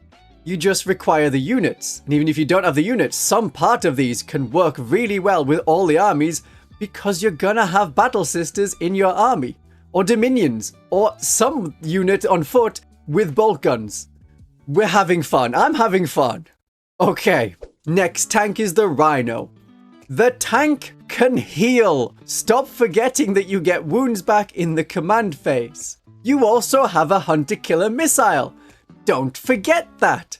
But I keep missing or doing nothing with it, and it's only one shot, so it isn't really the end of the world if you do forget it. This is a classic vehicle, and it's still here even if we see it replaced in the regular Space Marine range, as it looks like Games Workshop is slowly phasing out the classic Space Marine units. The Sororitas Rhino naturally enjoys the Bringers of Flame detachment, which is very transport focused, but in any detachment, remember the firing deck. You can have 2 of those multi-melters of the Retributors it's carrying fire from the top. They don't use any of the Retributor special rules, as the firing deck ability lets the Rhino shoot the guns instead. Rhinos tend to be cheap. You can make them explode in the Hallowed Martyrs detachment, but I know for thematic reasons you'll want to do that with the Immolator, and Rhinos are a very good way to keep your very squishy infantry, which is all of them, safe from enemy shooting. If you're taking Retributors, I put them in a Rhino, or have them come on from reserve. Repentia. They go well in a Rhino. They are the extra squishy unit that do not want to get shot. Dominions will let the Rhino scout, and there's the firing deck for the melter weapons, or whichever weapon you're having. And they can use their Righteous Awareness to move back inside a Rhino. This reactive move is a normal move of up to d6, and if you end a normal move with all of your models within 3 inches of the transport, you can embark in the transport. You get to stay safe when the enemy comes close. Anything with guns is useful in the Rhino in the Bringers of Flame detachment, where you can pop out after the transport is shot at and fire back, or you can get close to an objective and obliterate enemies lurking on what should be the Emperor's holy ground. So those are the mainline tanks of the Sisters of Battle. If we're talking a bit more weird, and we have weird units, we have the Mortifier. They have had a change in the Adepta Sororitas Codex compared to the Adepta Sororitas Index. You used to get sustained hits 1 only when you charged. Actually, the initial index said phase, but you don't roll any attacks in the charge phase. But now all of their weapons have sustained hits, it's no longer conditional, it's just better. For weapons, I prefer the Buzzblades. The flails are too similar to the Arco-flails of the Arco-flagellants. We've got that covered. You want to get high strength and high AP to hurt tanks and heavy infantry. And you have the choice on the Mortifiers to have a heavy bolter instead of the heavy flamer. The Penitent Engine does not have this choice. I think the heavy bolters are the better option on the Mortifier. It makes you annoying at range, and it shouldn't be ignored, especially for Space Marine armies because of that damage 2. That will kill all of their infantry.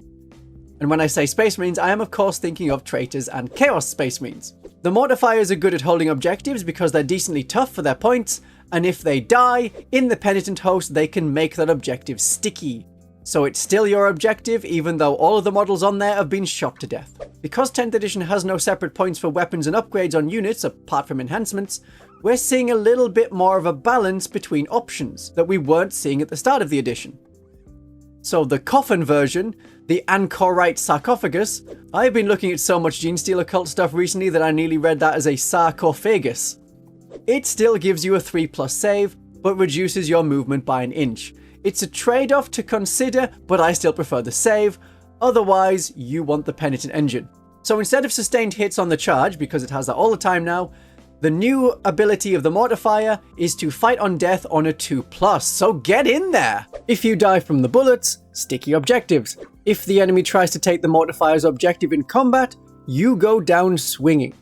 Even though one of the abilities in the Penitent host is to let all of your units fight on death, the Mortifier is still really good in the Penitent host. It has the Penitent keyword, so that's understandable. They are particularly amazing in the Hallowed Martyrs detachment, as you fight on death as if you already had that +1 to hit and +1 to wound, because you are definitely below half wounds when you were on 0. And here's the rules from the rules commentary that backs it up. This is conditional on running the model alone and not in a pair, as then, like with the Paragon Warsuits, you can never be below half strength if you start with 2 models in the unit.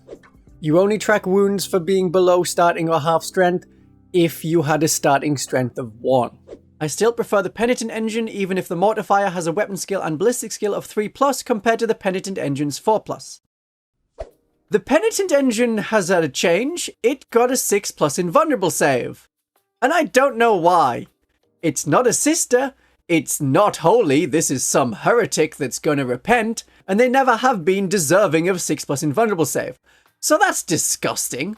But as it has a 4+ armor save, armor penetration of -3 can now be saved on that 6+ save. For most of our other units, we have a 3+ save, and the invulnerable save only really comes up at armor penetration -4, which rarely happens for the Battle Sister squads.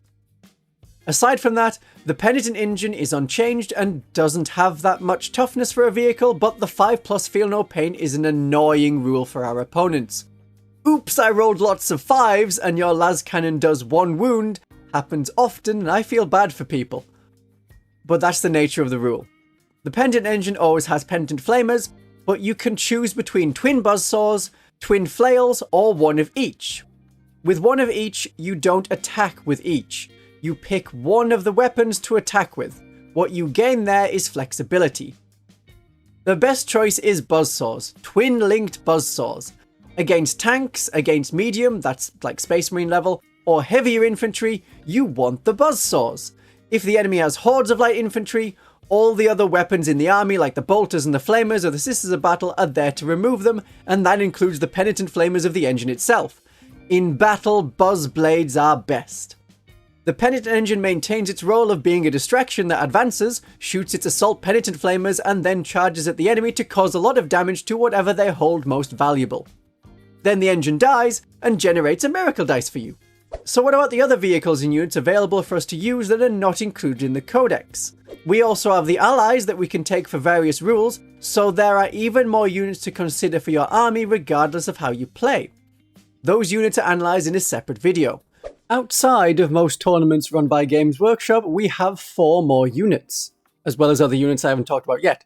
But 4 of the units still to come are Legends units like Sister Aveline. Games Workshop has produced official rules to be used, so officially, use them. But maybe don't use the Battle Sanctum. The Battle Sanctum is no longer needed. It was barely required in the first place.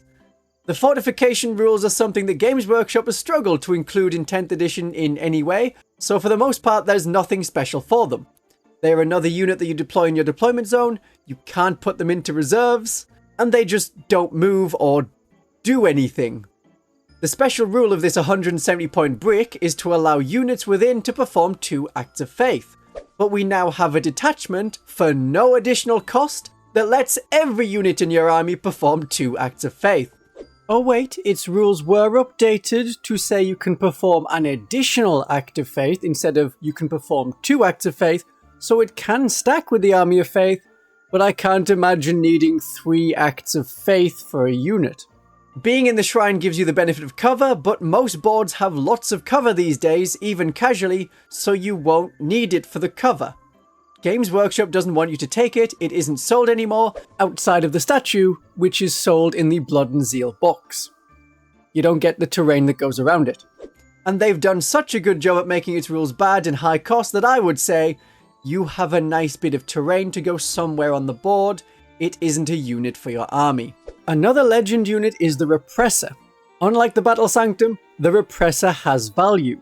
Its value depends on how good and cheap the Rhino and the Immolator are at any given time. I like it. I like the Repressor. It has firing deck 6, so there is no need to disembark. Your biggest and best guns can fire from within the safety of the tank. If they do get out, for example to take advantage of stratagems and they bring us a flame detachment, the unit can get back inside the Repressor if they were going to be charged. It's unlikely to chain like this, but potentially the Repressor is shot, your unit gets out on the enemy turn and shoots back, then they're going to be charged and they get back into the Repressor all on the enemy's turn.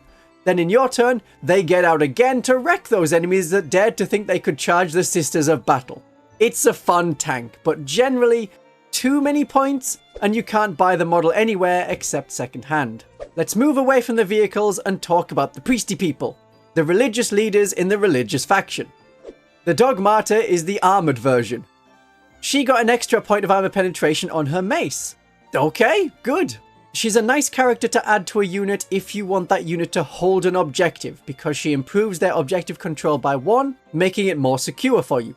You can't double up with a Hospitaller or an Imagifier, and they will do a better job of keeping the Sisters alive on that objective. And while you would be objective control 1 on an objective even if that unit is battle shocked, a Dialogus can undo battle shock with a flick of her staff.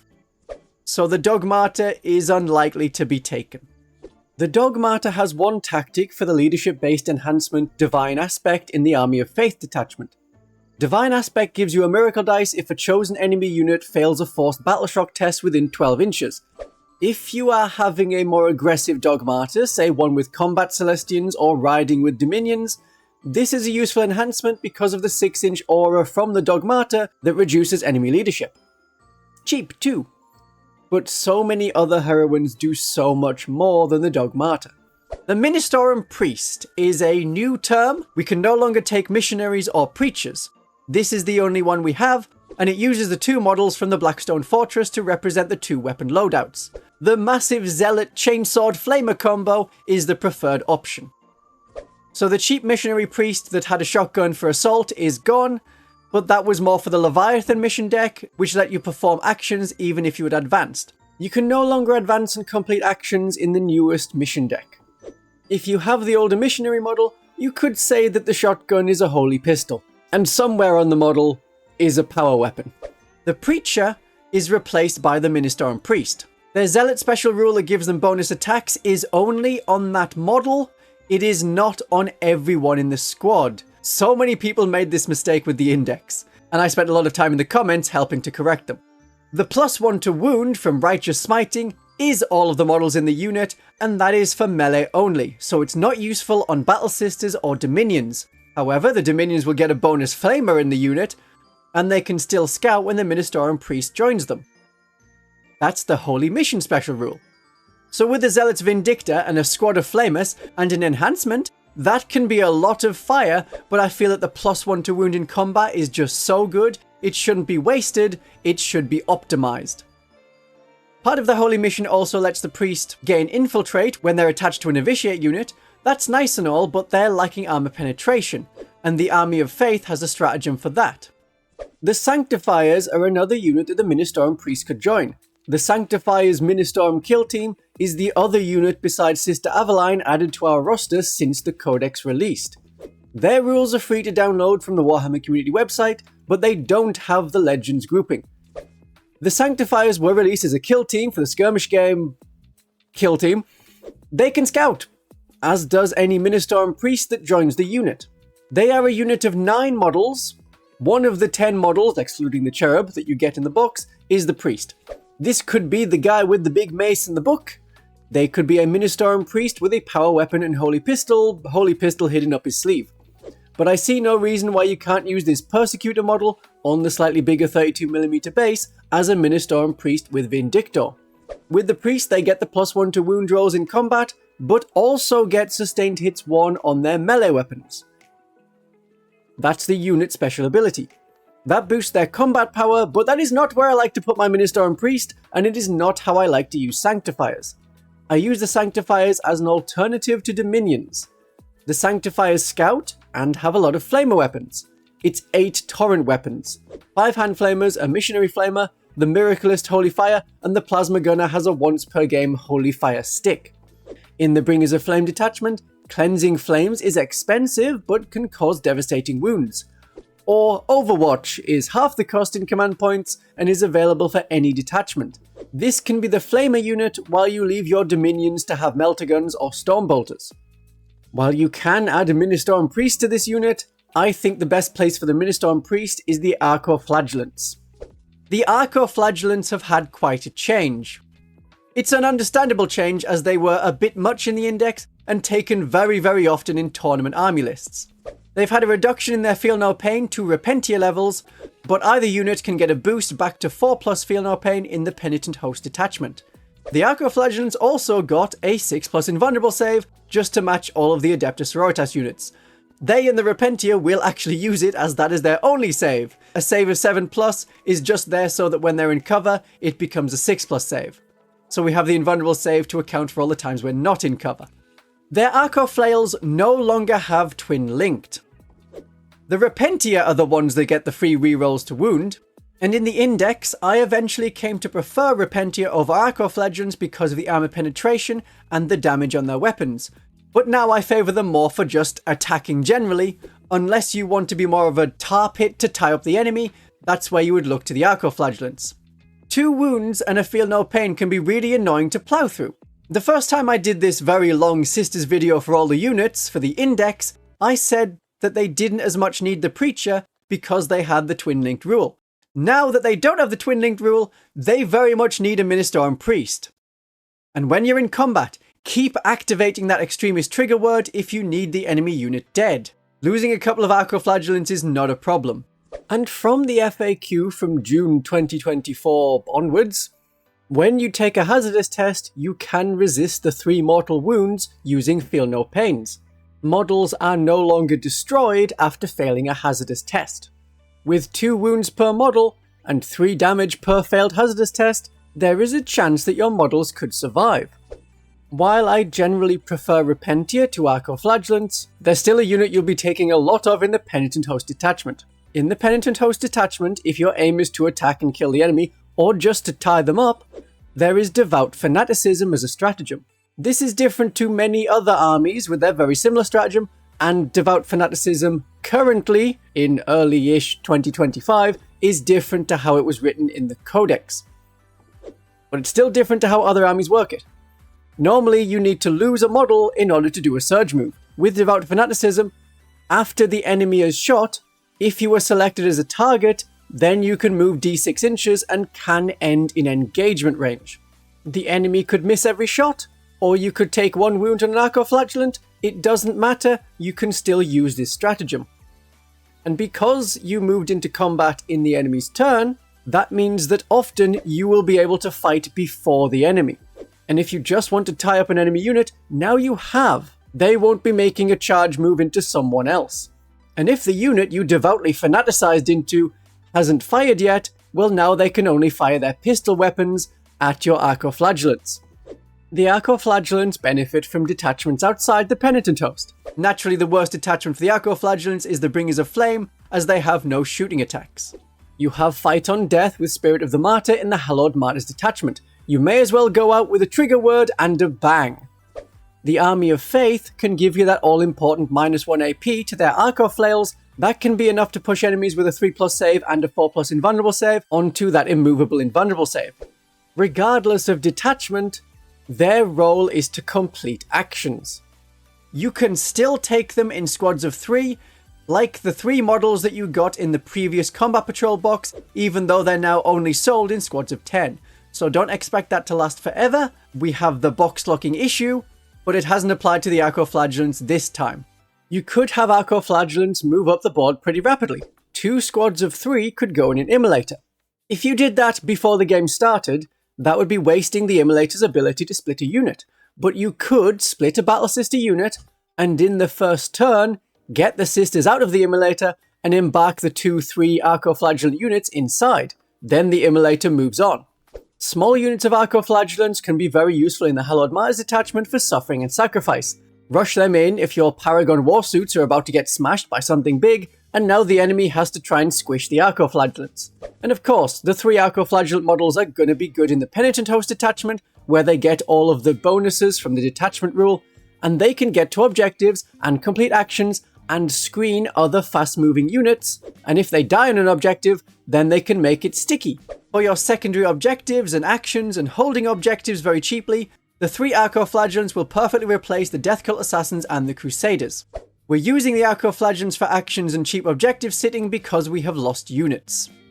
The Crusaders and the Death Cult Assassins are gone from the Codex, they're still around in Legends, so if you have those models, and I know a lot of people were kit bashing their own version, myself included, you can still use them in casual games where they will fulfill the same role as previously, for secondary objectives, and sitting on objectives and completing actions. To the massive surprise of anyone who uses Legends rules, you know, cool people, Crusaders points went up in August 2024 without any notice and without the usual red and green colours to indicate points changes. They are now 40 points per 2 models, but they received a boost in power and defense.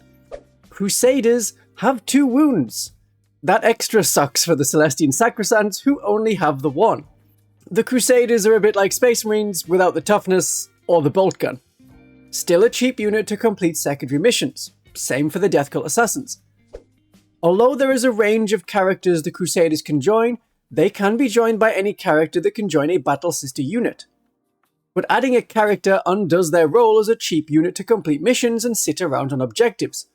Although they can be led by any character that can join Battle Sisters, they are not Battle Sisters, so you cannot double up on characters within the unit. There is one character I would combine with the Crusaders, the Triumph of St. Catherine. The Triumph can have a cheap bodyguard of Crusaders. The Triumph is a character, not a very healthy looking character, but a character keyword model nonetheless. The Crusaders provide some ablative wounds before the enemy las cannons start to hit the Triumph. The Triumph has the combat power to do well by itself, and its aura also affects the Triumph model, but a pair of cheap supporters will help. Thinking back to the Penitent theme, Repentia. They can go in a Rhino so they don't get shot. If you can't have a bodyguard, have a Rhino. Rapid ingress is cheaper. That means you don't get shot and you get to arrive near a board edge pointing towards something you want to kill. Even though I think the Dogmata should be able to, no characters can join the Repentia except in the Penitent host with an enhancement. Then a Ministorum Priest, a Canoness on foot, a Jump Pack Canoness, or a Palatine can join. We covered the powerful Canoness combo in the Palatine section of this video. A Canoness will let them use the Penitent host stratagems for 1 command point fewer. The Canoness with the Jump Pack will do the same thing, and because she can fly and move 12 inches, you can extend the unit closer to your charge target and have a higher chance of making the charges. Either Canoness will also make rapid ingress free, as you can use unit abilities in reserves. If you had to arrive rather far away from the enemy from rapid ingress, I recommend Lash of Guilt to advance and charge. Don't get shot. You can charge enemies not in line of sight, except in boarding actions. Repentia die quickly if they are not the unit doing the charging.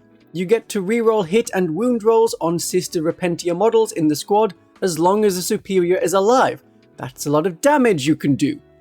It can be tempting to try and pass a few saves on the Repentia superior's 3+ save, but the full rerolls is such a big loss that unless you are down to the last 2 models, take saves on the sisters Repentia. They work at their points value in the Penitent host, but can work in other detachments. In the Champions of Faith, making them righteous will up their speed to an 8-inch move, and it lets them use stratagems better like To the Heart of Heresy for +1 strength and +1 AP. In the Hallowed Martyrs detachment, you get to be +1 to hit as soon as 1 Repentia is down, and they love the Spirit of the Martyr to fight on death if they were charged. Death Cult Assassins struggle as assassins because of their low damage and squishy bodies. Repentia can operate as better assassins by killing all of the bodyguard and the character in one go. The Death Cult Assassins are a more expensive unit than the Crusaders or 3 Arco-flagellants, but they perform the same role of objective sitter deck chair user, and occasional action completer as those two units, and they do the same job as Sister Aveline, but for a few points more. Much like Aveline, they have the lone operative ability, so cannot be shot outside of 12 inches. This makes them better than the Crusaders or Arco-flagellants, as not getting shot lets you survive 100% of the bullets. If the bullet with your name on it is not close enough to be fired, you are safe. As infiltrators, they can complete missions from the start of the game and at around half the cost of novitiates. If they are charged, they will die to all but the softest of breezes, but with Fight First, they may stab someone as they go down. Although the Death Cult Assassins and the Crusaders left the Codex, we still have a pair of models in the faction. The Demonifuge pair. Well, let's just say that it's Ephrael Stern and she has a +1 available on her invitation. Some weird Eldar dude got an extra point of armor penetration on his combat attacks. No one cares, barely worth mentioning. A minor change is the Holy Judgment now causes a battle shock test, not a leadership test. If a Chaos Army, any Chaos Army, becomes the top performing army in your local meta, she is the perfect choice. That Holy Judgment is harder for Chaos units to pass, and her sword wounds all Chaos units on a 2+. Greater Demons, Chaos Knights, all of it on a 2+. And she has precision to pick out those Chaos Lords and Cult Demagogues and other force multiplying characters, but that precision works on all kinds of enemies, not just the Chaos ones. And she's still a good choice when not facing Chaos armies. You can have her behind a Battle Sister unit, she can be performing actions and completing secondary objectives, while the Battle Sisters keep shooting the enemy, and if the Sisters get charged, heroic intervention is free. Just keep her towards one end of the Sister unit so that there is space for her to join the fight. And when she does, unlike normal cases of heroic intervention, Ephrael Stern will fight first, and she can make those precision attacks to get rid of enemy healers, so that the Battle Sisters have more of a chance to cause damage in combat. The best detachment for Ephrael Stern is the Hallowed Martyrs, not because of the detachment rule for +1 to hit or +1 to wound, but you make your heroic intervention, you fight first, then use Suffering and Sacrifice so that enemy models have to target her and her bodyguard ablative shield of Kaiganil. Unless there was an Imagifier in the Battle Sister squad, enemies will find it much harder to get through the Demonifuge's 4+ invulnerable save. And if Ephrael Stern dies, you can use Divine Intervention to bring her back to life, and then, in the following turn, you charge her back in if you didn't finish off the characters that were in the unit. The final character is Saint Catherine. She is still dead, and yet, through faith, she moves. It is the triumph of Saint Catherine, and my, there have been a lot of changes here.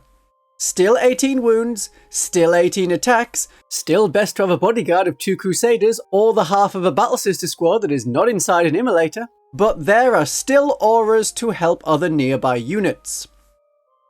There's also an additional special rule, Solemn Procession. That's how she moves. That makes sense.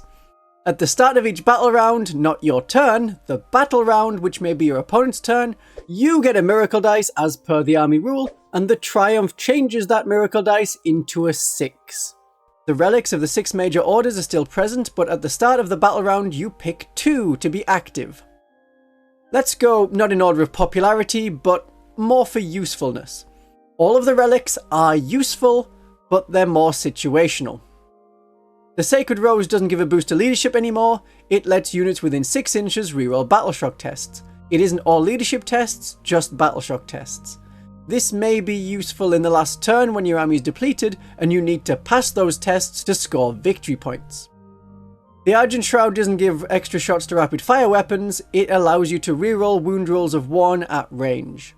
I'm not as keen on this change as I preferred more shots to slay hordes, but if you wanted to have Exorcists follow your triumph to provide backing music, it can now benefit. And it goes well with the Valorous Heart relic. The Valorous Heart is the same, it provides a 6+ feel no pain to all Adepta Sororitas units within 6 inches. If those units had an Imagifier, that can be a very tough unit to get through. Or on units that have more than 1 wound, like the Paragon Warsuits, if they pass just one of their 6+ feel no pain rolls, then the enemy will need to apply twice as many damage force shots to take one down. So this is best used on nearby vehicles.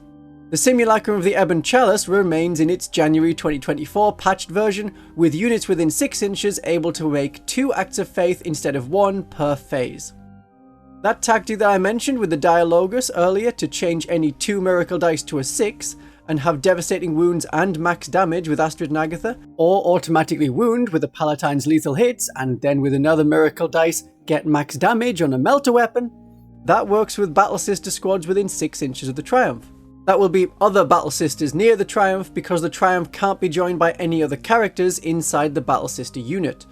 And this relic doesn't stack with the Army of Faith detachment, as both of them say you can make 2 Acts of Faith, neither of them mention an additional Act of Faith. So if you're not in the Army of Faith, the Triumph is more attractive as an option, especially the Penitent host and its combat focus. The Bloody Rose gives your nearby combat units a boost, not lethal hits anymore, so this will now support any nearby Palatines in squads. It gives an extra armor penetration point in combat. Arco-flagellants with an extra point of armor penetration is very nice, and this feels more Bloody Rose. It is closer to their 8th and 9th edition subfaction rule. The Triumph's own combat attacks are good, and the Triumph benefits from all of these auras as well. So how do we get the Triumph up there and into the enemy? To support those combat units, we use the Fiery Heart. The Fiery Heart is most changed in theme. Remember, this is before the Fiery Heart became known as Our Martyred Lady, so it isn't right that it was about martyrdom. Now it gives a great aura of +2 inches to movement and +1 to advance and charge. Wow. So you could have a Penitent Engine near it, maybe the Penitent Host detachment as well, so that in that first turn you could have an extra 3 inches of movement. But those Penitent Engines will now move 13 inches, advance d6 +1, and charge 2d6 +1 inches. That can lead to multiple first turn charges. In later turns, you are not only using it as a speed boost for more combat units on foot, you could drop Zephyrim in front of it using Deep Strike, and then they have an 8-inch charge with a reroll from their Sacred Banner.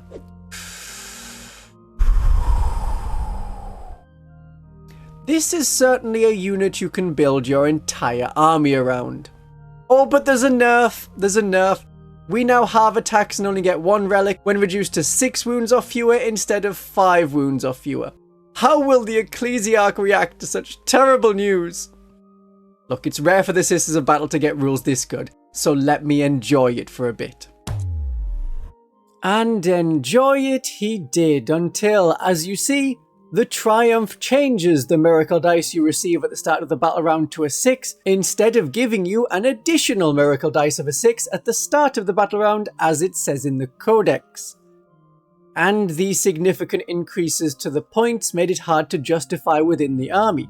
And rather than acting as a great part of any list, the Triumph is used in the Penitent Host, where you need those miracle dice of a 6 for your charge rolls, but the Triumph rarely sees play on the tabletop despite its great abilities. Remember, all of this is points dependent, and points change every 3 months. So what's amazing at the moment may not be amazing if the points are a bit higher. But this should be all of the unit changes in the Codex compared to the Index, and how it affects how we use the army. The Adepta Sororitas Codex gets rid of a lot of the conditional parts of unit entries from the Index, and makes it all smoother. Like the Sacresants, it is no longer -1 to wound if joined by a character, but only if that character is a certain kind of character. You just get -1 to wound when joined by a character. The Mortifier isn't getting sustained hits if they charge. Their close combat weapons have sustained hits. This makes it easier and more fun to play. Now you know why we got better, right? Not because there are 2 Codex teams and one is experienced and loves fun and the other has their office in the basement and shares a single toilet and hasn't played a single 40k game in a year. This is also the team that does our balance patches. Actually, I think it's more likely that there is only 1 team and they have to produce 2 codexes at once and are told to prioritize the ones with the most players who buy the most stuff. So, not Admech, not Custodes, not Genestealer Cult. Pick Necrons, pick Orcs, pick Sisters. And the Codex was written around the launch of 10th edition. A lot of the Sisters units didn't work right, didn't synergize correctly, and were overall a bit janky. and the points were far too high. Retributors cost more than Devastator Marines, who had more weapon options and a much better profile. Since then, we have had more favourable points changes, but the Codex was written to counter the bad times. This is the same with the Genestealer Cult Codex. They've gone down in power in their Codex to counter what was a very high win rate on 10th edition release. And then we have the balance patches to rules and points based on what happened 6 months ago. After a good Sisters Codex launch 6 months later, the December 2024 balance patch upped the points. Oh hey, the Retributors cost more than Devastator Marines again. Reduce the number of Miracle Dice available. Oh no, the army rule. And change the Bringers of Flame detachment to be far less powerful. Who will bring the fire now? You may be watching this shortly after that change, or it may be July 2025, and to compensate for overdoing the power reduction, Sisters have more Miracle Dice and lower points. You will have to tell me in the comments what you think the current power level of the Sisters are, which will make the comments section like a living record of the community views of the Adepta Sororitas.